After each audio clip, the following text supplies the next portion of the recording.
wanted to tell y'all about the days when the process of choosing a product for natural hair was the least of your problems. If you want to know what was in my natural hair starter kit, keep watching.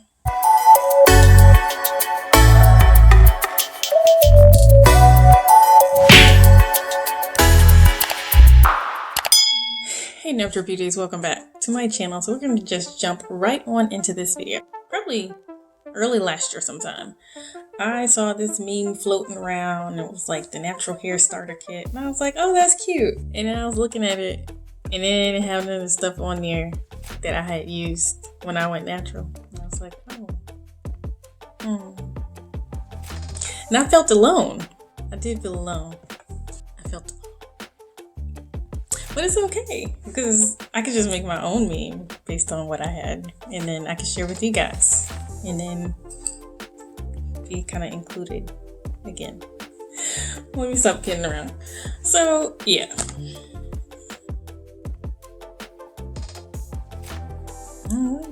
Alright, relax camera. So, yeah. So, the year was 2005. I did start transitioning earlier that year. I did not do a long transition. It became very difficult to manage the two textures, and I was just like, oh, nah, this is not for me.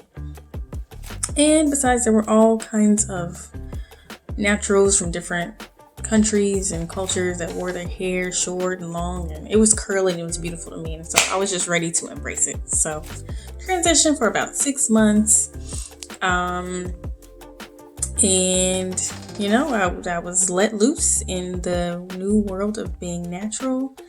I'm trying to remember how I figured it out. Oh, okay. So we did not have YouTube yet. What we had, YouTube existed, don't get me wrong, but natural hair vlogger on YouTube, that was not a thing. And there may be some on here. Forgive me if I can't remember who you are, been on since that long, but where we were in 2005 were on blogs and forums. That is how we got our information. That's how we shared information. That is how we relayed products, gave helpful tips and tricks, shared photos, we shared our progress, we shared our goals. We shared our goals with each other. It was all on forums, hair forums. You had naturality.com. I think that's where I embraced that word natural. I loved that. When I found naturality.com, I was like, oh, this is awesome. This is excellent. What a way to entitle, like what we're experiencing right now. But anyway, we had naturality.com, and we also had, let me see if I can still find it. You guys, I gotta look this up because it's been a minute. Hold on. Votekey. Now, votekey.com is just a way to share photos because we didn't have YouTube. I'm so old. We used a photo sharing website to share hair photos. And we captioned them and we talk about, I even had a Votekey album. I wonder what happened to my Votekey album. We had votekey.com, which showed you how hair textures looked and, how they achieved a certain style. That's what it was. So that's where I found my information for the most part. I also purchased a book. I was on naturality.com. I was on goingnatural.com. And I had the book, How to Fall in Love with Nappy Hair by Marielle Leong Akong. I think that's how you say her name. Sorry. So she had an instructional step-by-step. Am I in focus? What's going on here? So she had an instructional step-by-step book that really took you through just basic things like, okay, this is how you section off your hair, this is how you wash your hair, and it sounds like the most basic thing now, but when you are going from this straight texture that you just throw shampoo on and just rinse out, and it doesn't tangle all crazy unless you got new growth, whatever.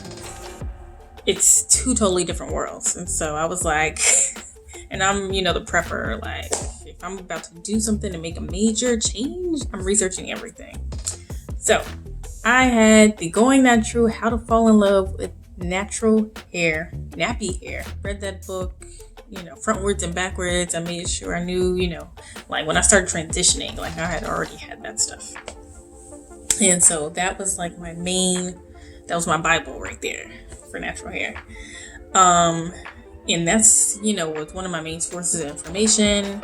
The Going Natural forum was another source. And Naturality.com was another source. So everything that I learned to use, I didn't find from YouTube. I just kind of had to feel my way around. It was like a blind man in the dark. You're in a place that you've never been before. You got to feel your way around. So the first thing that I noticed wasn't on there, of course, they had Shea Moisture Curl Enhancing Smoothing. And that's cute. But we didn't have Shea Moisture. There was no Shea Moisture. But we had Shea Butter. Okay, the Shea 100%, would have the weird smell. This one's creamy. This is not what I used to use back in the day. This is much easier to use. Much easier. I used to have to take this jar, this container or a little tub of hard, crunchy shea butter and put it in a tub of hot water. And I was in college, y'all, so I had to heat up water on the stove. Did we have a microwave? I don't even remember. But most of the time, I had it in a nozzle topped container, and I would just put a couple of, break off a couple of pieces, drop it in there, and put it in hot water. And it melt down.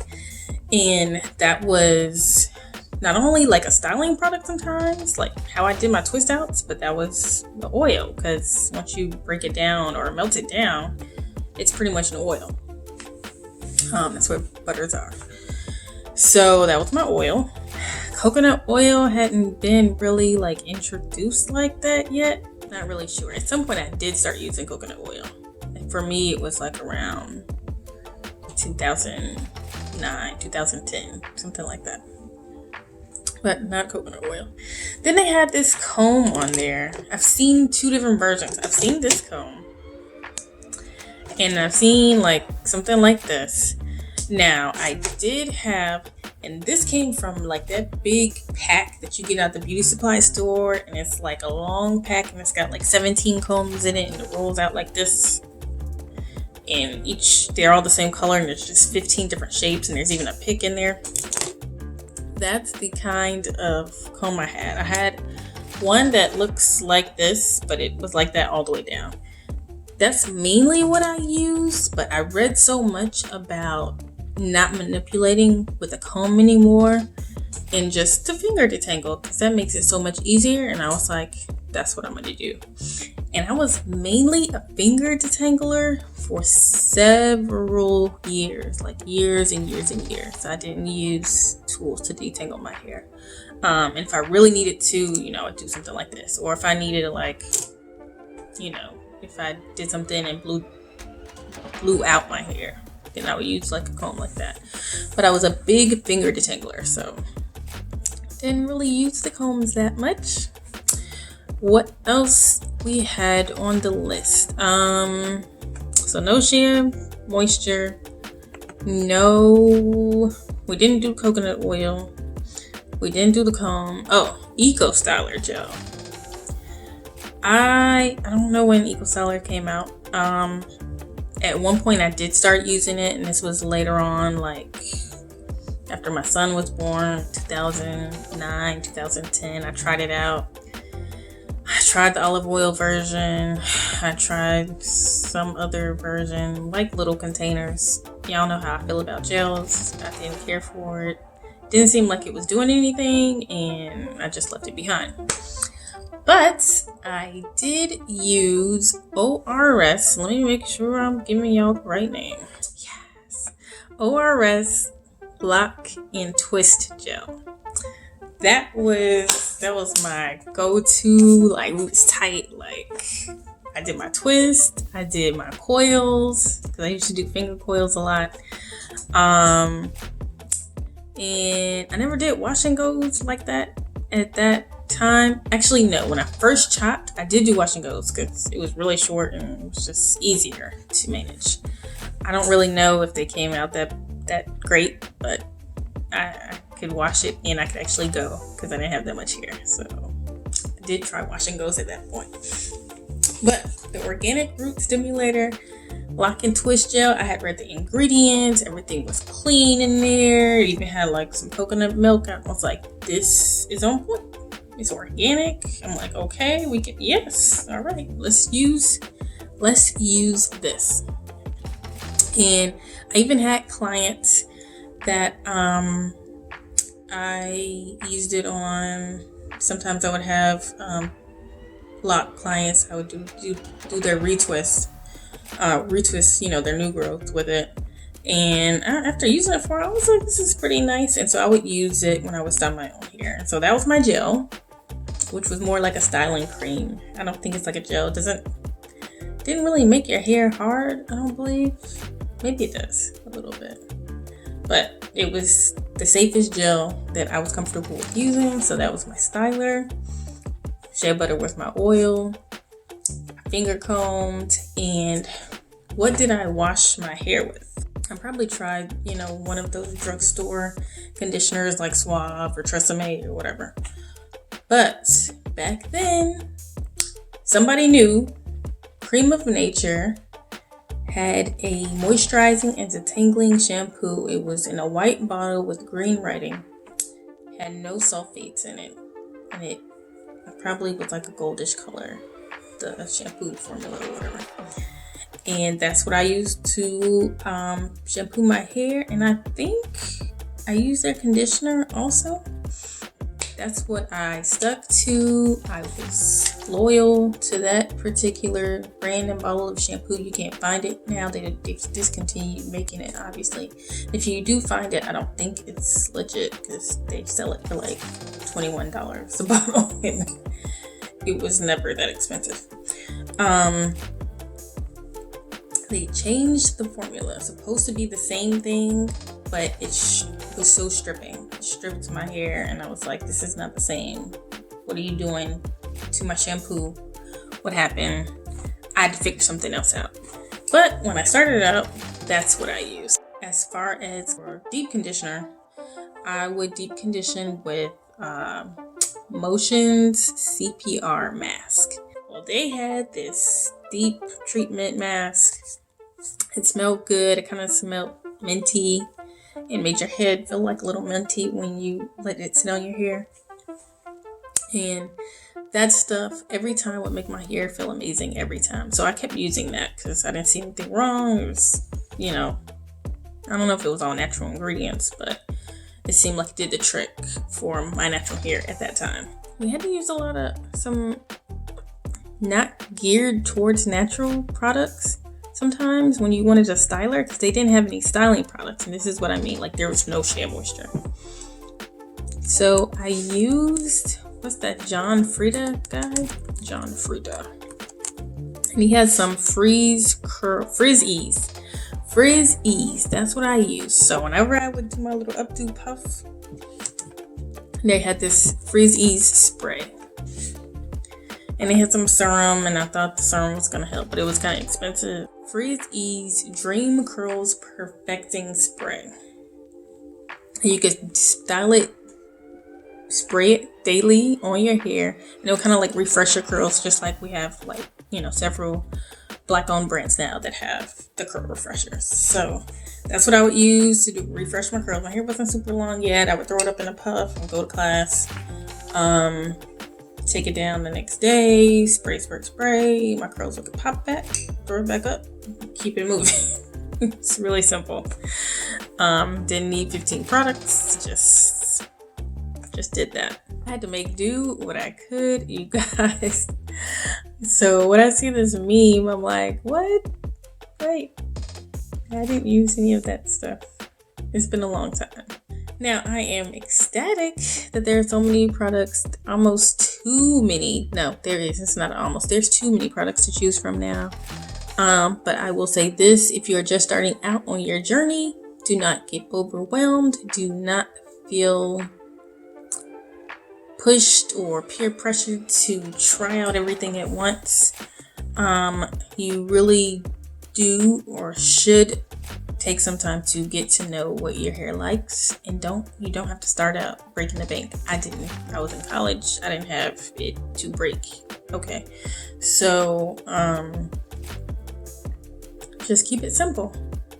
Make sure water is number one in there. I didn't have a spray bottle back in the day either. I wasn't just spraying my hair with water when I did my hair. I think I styled on dry hair a lot, which probably is why it looked like it did sometimes. But no, it was a learning experience. I do suggest you get a good cleanser. And if you don't want to always use a cleanser every time you have a wash day, find something to use as an alternative. It can be sulfate free or it can be co-wash, but do add a good cleanser to your regimen. If you're just starting out, something that is going to make it easy for you to detangle, I think your fingers are a great start.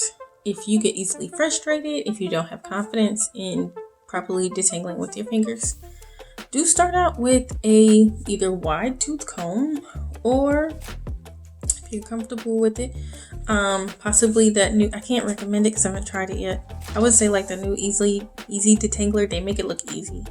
But for me, the Tangle Teezer has worked great. The Denman, even though technically the one that everybody uses is a styler, it's not necessarily a detangler. It's not something that I would, it made it easier for me when I discovered it. I was just like, oh, the Denman, and eventually I did start using that to detangle. But honestly, I think I retain more length by just using my fingers. Also, if you need a deep treatment mask, if you don't like the DIY, because I like the DIY, and so I'll recommend the DIY in a minute, but there are easily affordable deep treatment conditioners that you can find on the market. You don't have to find one. Just make sure you use one that fits what your product needs, fits what your hair needs.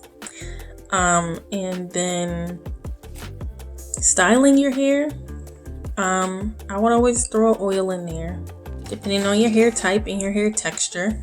And if you don't understand how to figure that out, go back to my Understanding Your Hair series. I break all of that down for you and recommend different oils based on your hair type. But pick out your oil, a good leave-in conditioner. That's also going to vary depending upon your hair type. And you'll be good to go. You don't need 15 of the same products. Oh, a good styler. If you like gels, great. Pick a gel that you think will work for you. Or a styling cream. You don't necessarily need a gel.